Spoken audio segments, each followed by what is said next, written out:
గోవాలో డిసెంబర్ 12న ప్రేమించిన ప్రియుడిని కీర్తి సురేష్ వివాహం చేసుకున్న విషయం అందరికీ తెలిసిందే. డిసెంబర్ 11, 12 తేదీల్లో గోవాలో వీరి డెస్టినేషన్ వెడ్డింగ్ జరిగింది. పెళ్లికి సంబంధించిన పనులన్నీ కీర్తి సురేష్ దగ్గరుండి చూసుకుంది. మొదట హిందూ సంప్రదాయం ప్రకారం పెళ్లి చేసుకున్న కీర్తి సురేష్ తర్వాత తన భర్త యాంటోనీని సంప్రదాయ ప్రకారం క్రిస్టియన్ మ్యారేజ్ చేసుకుంది. ఈ సందర్భంగా కీర్తి సురేష్ భర్తకు లిప్ లాక్ కూడా ఇచ్చేసింది. పెళ్లి తర్వాత కొన్నాళ్ళు తాలిబొట్టుతో కనిపించింది కీర్తి సురేష్. మోడర్న్ డ్రెస్లో కనిపించిన కీర్తి తన తాలిబొట్టును ప్రదర్శించేందుకు ఆసక్తిని కనబరిచింది.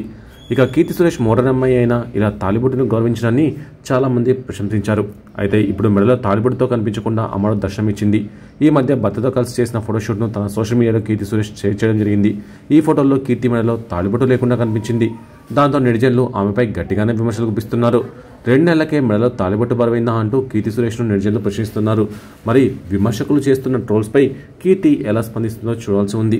ఇక పెళ్లి తర్వాత కూడా కీర్తి సినిమాలతో బిజీగానే ఉంటుంది.